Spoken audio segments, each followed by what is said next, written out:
Good afternoon. Welcome to our YouTube channel ओवन thought study point. आज हम चर्चा करेंगे लोक देवताओं की अगली कड़ी के अंदर ऐसे लोक देवता के बारे में जिसको 4 हाथ और 2 सिर वाले लोक देवता के नाम से जाना जाता है। तो जैसा मैंने अभी आपको बताया, तो आपके दिमाग में आ गया होगा कि हम किस लोक देवता के बारे में बातचीत कर रहे हैं। तो लिख स्टार्ट करते हैं अपन कि हम बातचीत करने वाले हैं कल्लाजी राठौड़ के बारे में। कल्लाजी राठौड़, ठीक है। कल्लाजी राठौड़ को शेषनाग का अवतार भी कहा जाता है। कल्लाजी राठौड़ को किसका अवतार कहा जाता है? तो यहां से स्टार्ट करते हैं, शेषनाग का अवतार।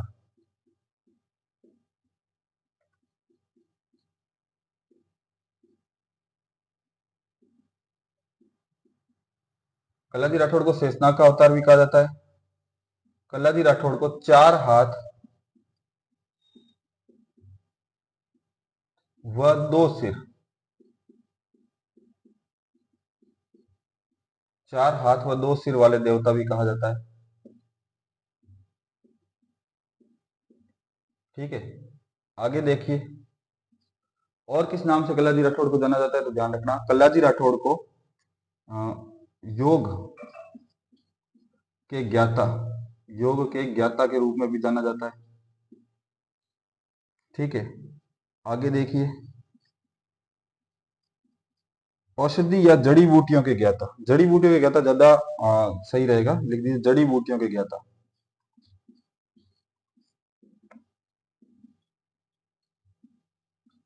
जड़ी बूटियों के ज्ञाता, इसके इन नाम से भी कल्लाजी राठौड़ को जाना जाता है। ये उपनाम में भी आप ले सकते हो कि शेषनाग का अवतार। अवतार में अगर पूछ ले कि कल्लाजी राठौड़ को किसका अवतार कहा जाता है, तो कल्लाजी राठौड़ को शेषनाग का अवतार कहा जाता है। बाकी उपनाम है, उपनामों में 4 हाथ और 2 सिर वाले देवता कहा जाता है इनको। योग के ज्ञाता, योग के ज्ञाता में ध्यान रखना कि इनके योग के गुरु कौन थे।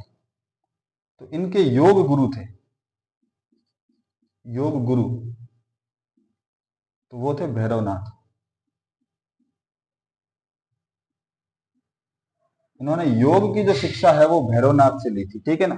तो योग गुरु के रूप में भैरवनाथ को जाना जाता है। इनको जड़ी बूटियों के ज्ञाता के रूप में भी जाना जाता है। स्क्रीनशॉट ले लीजिए,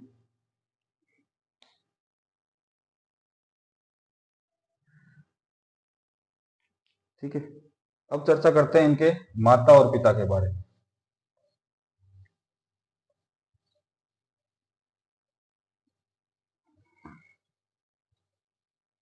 तो कल्लाजी राठौड़ के पिता, इनके पिता का नाम आस सिंह, कहीं कहीं अचल सिंह भी मिलता है, ठीक है ना। किसी किसी किताबों ने इनका नाम अचल सिंह भी लिखा है। तो अगर परफेक्ट एकदम अपन ऑथेंटिक देखें तो ऑथेंटिक नाम है इनके पिता का नाम आस सिंह, ठीक है। आगे देखते हैं इनकी माता का नाम। तो इनकी माता का नाम क्या है? तो श्वेत कंवर। इनकी माता का नाम क्या है? श्वेत कंवर। फिर इनके जन्म की बात करते हैं कि इनका जन्म कब हुआ। तो इनका जन्म होता है आपके 1544 के अंदर, 1544 के अंदर इनका जन्म होता है। कहाँ होता है? सामियाना गांव, मेड़ता नागौर के अंदर। स्थान, जन्म और जन्म स्थान,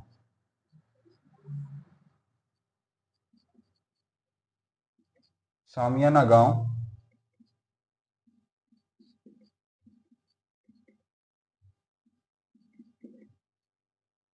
मेड़ता नागौर,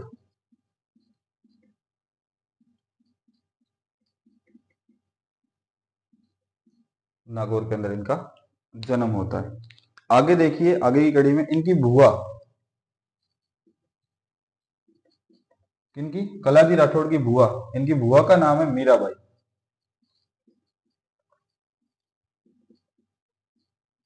मीराबाई, मीराबाई के अगर ऊपर अपन चर्चा करनी शुरू करें तो हो सकता है हमें एक और वीडियो बनाना पड़े। और अगर लिखने की बात करें तो मीराबाई के ऊपर इतने साक्ष्य मौजूद हैं कि अगर लिखना चाहें तो उनके ऊपर एक पूरी बुक भी लिखी जा सकती है, ठीक है ना। मैन इनको देवता की श्रेणी में ये आए, 4 हाथ वाले देवता की श्रेणी में वो किस कारण आए? तो उसका सबसे बड़ा कारण था कि इनके ताऊ, जो कलाजी राठौड़ के ताऊ, मैं इसको अलग से इधर लिख रहा हूं, ताऊ। इनके जो ताऊ थे उनका नाम था जयमल राठौड़। जयमल राठौड़, ये मेड़ता के शासक थे जयमल राठौड़। 1537 के 35 से 37 के बीच में, मुझे अभी कंफर्मली याद नहीं है, 1537 से 35 के बीच, 35 से 37 के बीच में अकबर ने इनसे मेड़ता छीन लिया था। मेड़ता के युद्ध ये हार गए थे और ये चले गए थे चित्तौड़, उदय सिंह की सेवा के अंदर। तो वहीं पे ये उदय सिंह के साथ में रहे थे। अब अपन चर्चा करते हैं कि इनको चार हाथ वाले, कलाजी राठौड़ को चार हाथ वाले देवता क्यों कहा जाता है। उससे पहले आप एक स्क्रीनशॉट ले लीजिए। हो गया, चलिए।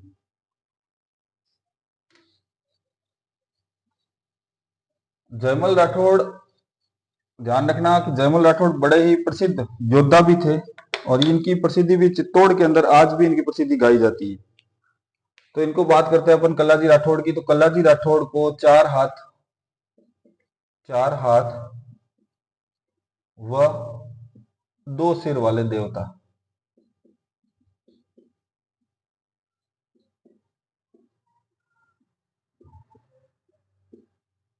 क्यों कहा जाता है, क्वेश्चन मार्क है, ठीक है। तो चार हाथ और दो सिर वाले देवता क्यों कहा जाता है, इसकी स्टोरी बड़ी ही शानदार है और स्टोरी सुनने से हो सकता है कि कई लोगों के रोम तक खड़े हो जाए। बहुत ही हृदय स्पर्शी स्टोरी है इनकी। तो स्टार्ट करते हैं। तो कलाजी राठौड़ को चार हाथ वाले देवता इसलिए कहा जाता है कि सबसे पहले ध्यान रखना, सन 1567-68 में, सन 1567-68 में चित्तौड़ के शासक थे,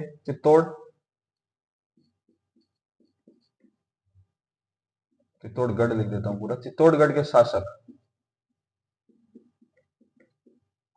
थे उदय सिंह। उदय सिंह जी भी बड़े फेमस है, ध्यान रखना। उदय सिंह जी को पन्ना धाय से भी जाना जा सकता है, उदय सिंह को महाराणा प्रताप के पिता के रूप में भी जाना जाता है। तो ये 1567-68 के अंदर उदय सिंह जो थे वो चित्तौड़ के शासक थे। 1567-68 के अंदर ही अकबर ने चित्तौड़ पर हमला किया।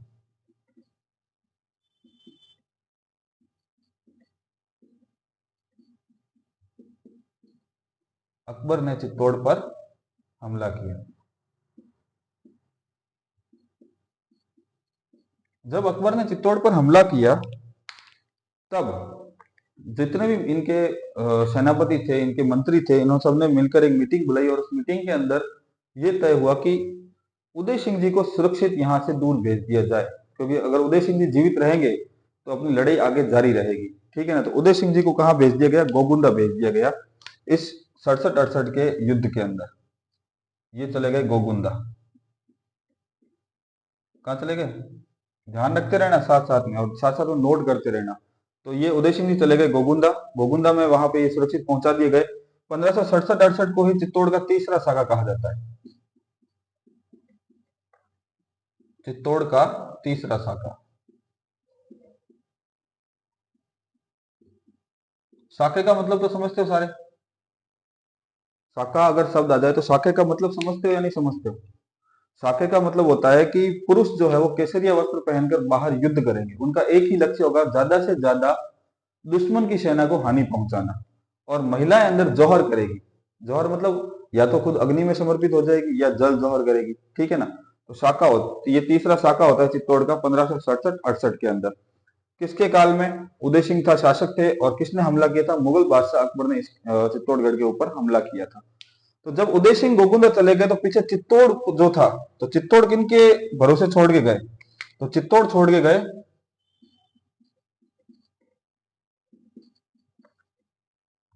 चित्तौड़गढ़ जो थे उसके दो सेना नायक थे, जयमल व फत्ता। जयमल वही है, जयमल राठौड़, ठीक है ना, कल्ला जी के ताऊ जी जयमल राठौड़। तो जयमल पूरा नाम लिख देता हूं, जयमल राठौड़, और पत्ता सिसोदिया। इनके भरोसे पूरा चित्तौड़ छोड़ के गए। अब अपन आ जाते हैं थोड़ा स्टोरी पे। ये इतनी बातें आप ध्यान रखना कि इनको 1567-68 के अंदर चित्तौड़ का तीसरा साका हुआ, तब चित्तौड़गढ़ के शासक थे उदय सिंह जी, इनको सुरक्षित भेज दिया गया गोगुंदा। और हमला किसने किया था, मुगल बादशाह अकबर ने किया था। उस समय चित्तौड़गढ़ के जो सेनापति थे, जो चित्तौड़गढ़ जिनके हवाले किया हुआ था, वो थे जयमल व फतेह। अब आते हैं स्टोरी पे। जब अकबर नीचे से हमला कर रहा है, एक ध्यान रखना कि राजस्थान के अंदर जो किले बनाए गए हैं, ज्यादातर किले जो है गिरी दुर्ग के अंदर आते हैं, पहाड़ी के ऊपर बने हुए, ठीक है ना। ये कोई पहाड़ है और इसके ऊपर किले बने हुए हैं। तो किले नीचे से क्या होती थी, जो सेना, दुश्मन सेना होती थी, वो नीचे से तोपों से हमला करती थी। जब तोपों से हमला करती थी तो किले के दरवाजे बंद रहते थे, तोपों से हमले होते थे, वो दीवारों पे गोले लगते थे, दागे जाते थे गोले, वो दीवारों पे लगते थे। तो जब हमला हुआ, तो नीचे से अकबर की सेना ने इनके चित्तौड़गढ़ के ऊपर गोले दागे। तो गोले दागने से क्या हुआ, चित्तौड़गढ़ की दीवारें जो थी वो कमजोर होने लगी। उससे पहले क्या हुआ कि जब दीवारें कमजोर होने लगी और दीवारों का जो मरम्मत का कार्य था वो जयमल राठौड़ को दिया हुआ था। और उससे पहले की थोड़ी घटना के बारे में अपन चर्चा कर लेते हैं। जब अकबर को पता चला कि ऐसा कौन सा व्यक्ति अंदर है जो फटाफट दीवारों की, रातों रात दीवारों की मरम्मत करवा देता है, तब किसी अकबर के खबरी थे, उनमें से एक खबरी ने बताया कि अंदर जयमल राठौड़ है। तो जयमल राठौड़ कौन सा, मेड़ता वाला? कि हाँ, जयमल राठौड़ मेड़ता वाला। तो क्या यार पहले क्यों नहीं बताया, उसको मैं तो अपनी तरफ कर सकते थे। तो उनके पास अकबर ने संदेशा भेजा कि जयमल जी, जो चित्तौड़गढ़ किले की चाबियां आप हमें दे दीजिए, हम आपको वापस मेड़ता दे देते हैं। तब जयमल जी ने उनको पत्र में वापस जवाब दिया। जयमल जी ने क्या जवाब दिया, है गढ़ मारो मुंह धनी असुर फिरे किम आण, कूचिया जो चित्रकूट री दीदी मोहे दीवान। कि ये गढ़ मेरा है।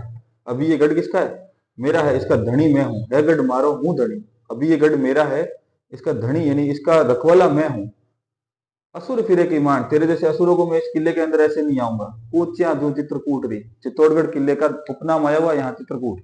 कूचिया जो चित्रकूट री दीदी मोह दीवान। तो जो दीवान साहब थे, यानी कि जो मेवाड़ के राणा थे, उनको दीवान कहा जाता था। तो मेवाड़ के जो दीवान हैं उदय सिंह जी, उन्होंने इस किले की चाबियां मुझे दी है, मैं तुम्हें इस किले के अंदर नहीं आने दूंगा।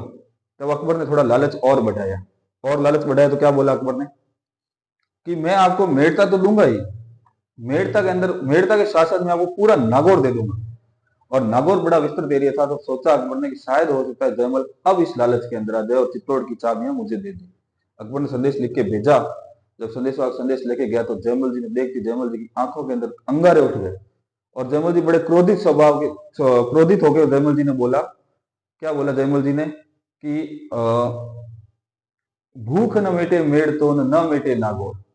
जयमल जी ने कहा, वापस जवाब दिया कि भूख न मेटे मेड़ तो न मेटे नागौर, रजवट भूख अनोखड़ी मरिया मिले चित्तौड़। कि मेरी भूख जो है न तो मेड़ता मिटा सकता है, न ही नागौर मिटा सकता है। चाहे तू मुझे मेड़ता दे, चाहे तू मुझे नागौर दे, ये कोई मेरी भूख नहीं मिटा सकते। मेरी, मैं रजपूत हूँ, यानी मैं राजपूत हूँ, और मेरी, मैं मरूंगा तभी तू चित्तौड़गढ़ की चाबियां ले सकता है, ऐसे नहीं ले सकता। इसी कड़ी के अंदर जब एक दिन जयमल जी किसी दीवार को सही करवा रहे थे और उसकी बुर्ज पर खड़े थे, तो अकबर ने देखा कि जयमल खड़ा है बुर्ज पे। तो अकबर के पास एक बंदूक हुआ करती थी जिसका नाम था संग्राम। तो अकबर ने उस संग्राम बंदूक से निशाना लगाया और जयमल जी के पैर पे वो गोली लगी जाके। और पैर पे गोली लगने के कारण जयमल जी घायल हो गए और उनका पैर क्षतिग्रस्त हो गया। ठीक है, अब आगे की स्टोरी चलती है वापस कल्लाजी राठौड़ पे। तो इनको 4 हाथ और 2 सिर वाला देवता क्यों कहा जाता है? तो जब वो गोली लगी उनको, तो गोली लगी जब उनको, तब उनका पैर घायल हो गया। तो घायल अवस्था में ना तो वो युद्ध करने जा सकते हैं, अब राजपूत रहे, राजपूत तो अब किले के अंदर अकेला बैठ के क्या करे, और बिना युद्ध लड़े मरना तो उनको गवारा नहीं था। तो उन्होंने अपने भतीजे कल्ला राठौड़ को याद किया और कल्ला राठौड़ को कहा कि मुझे अपने कंधों में बिठा ले। कहाँ बिठा ले? कंधों में बिठा ले, मैं भी युद्ध करूंगा। तब वो कल्ला राठौड़ उनको, अपने जयमल जी को अपने कंधों में बिठाते हैं और कंधों में बिठा के युद्ध भूमि में जब पहुंचते हैं, तब मुगल सैनिक उनको देखकर बहुत ही, मुगल सैनिकों के अंदर हाहाकार मच जाता है और मुगल सैनिक बहुत डर जाते हैं। मुगल सैनिक जाके अकबर को बताते हैं कि चित्तौड़गढ़ की तरफ से तो कोई 4 हाथ वाला और 2 सिर वाला देवता लड़ रहा है। 4 हाथ कैसे हो गए कि नीचे कल्ला जी के 2 हाथ और ऊपर जयमल जी के 2 हाथ, तो टोटल 4 हाथ हो गए। 2 सिर, एक कल्ला जी का सिर और एक जयमल जी का सिर। तो इस तरह इनको 4 हाथ और 2 सिर वाला देवता के रूप में जाना जाता है। इसके साथ मैंने आपको जयमल जी की स्टोरी भी बताई है। तो ये भी बड़े ही वीर पुरुष थे। ठीक है, अब इनकी प्रमुख पीठों के बारे में चर्चा कर लेते हैं। तो उससे पहले जो आप है ना, इसका एक स्क्रीनशॉट ले लीजिए।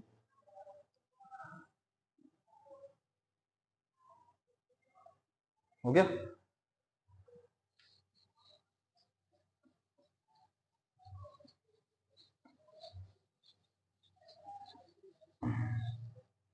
चलिए, प्रमुख पीठ है कलाजी राठौड़ की प्रमुख पीठ।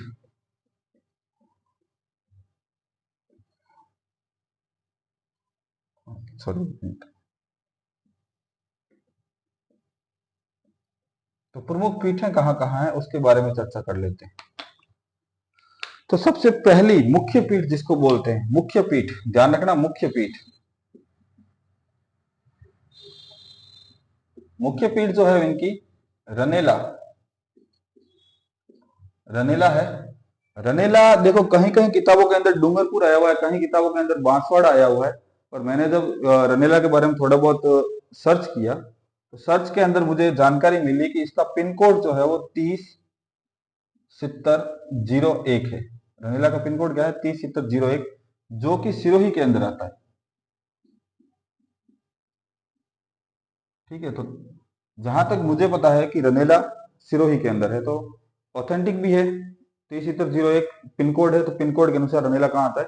सिरोही के अंदर आता है। ठीक है, तो इनका मुख्य पीठ जो है वो रनेला सिरोही के अंदर है। ये नंबर 1 लगा लेना इसके आगे। नंबर 2, मुख्य पीठ, ध्यान रखना, मुख्य पीठ अलग होती है। जो जहां पर मुख्य पीठ का मतलब क्या होता है? प्रमुख, जो मेन जो है वो मेन जगह किनकी? कलाजी राठौड़ की, वो है रनेला सिरोही के अंदर। ठीक है ना। दूसरा है सामलिया गांव डूंगरपुर। दूसरा अपन ब्लू से कर देते हैं।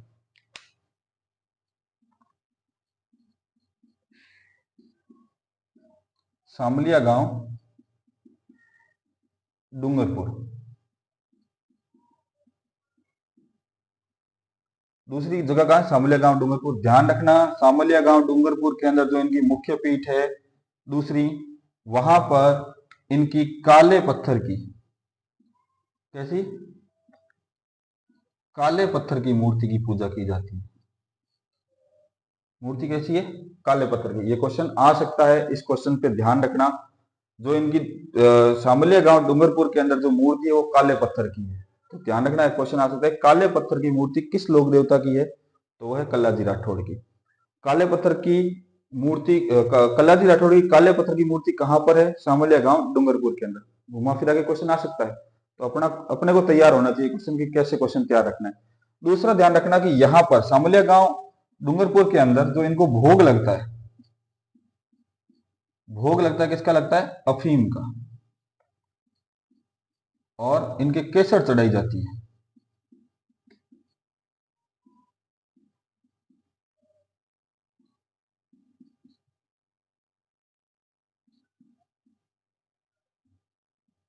भोग अफीम का लगता है और केसर चढ़ाई जाती है।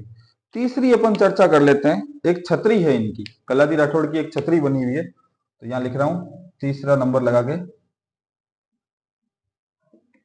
कल्लाजी राठौड़ की छतरी।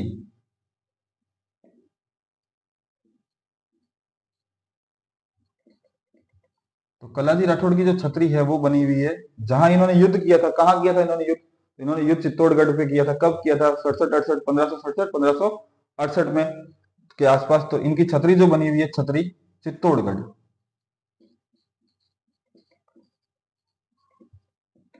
चित्तौड़गढ़ दुर्ग के अंदर इनकी क्या बनी हुई है? छतरी बनी हुई है। यहाँ ये चित्तौड़गढ़ में भी कहाँ बनी हुई है? ध्यान रखना, चित्तौड़गढ़ में जगह कहाँ है? किस जगह पे? चित्तौड़गढ़ के अंदर एक किले के अंदर जब अपन प्रवेश करेंगे, जब किले के अंदर प्रवेश करते हैं तो वहां पर एक पोल बनी हुई है जिसका नाम है भैरव पोल। भैरव पोल, पोल समझते हैं? एक बहुत बड़ा दरवाजा होता है, उसको पोल बोला जाता है। भैरव पोल के अंदर इनकी छतरी बनी हुई है। इनका मेला कब लगता है? आश्विन शुक्ल नवमी को इनका वहां पे मेला लगता है। भव्य मेला लगता है, कभी मौका मिले तो घूम के आना।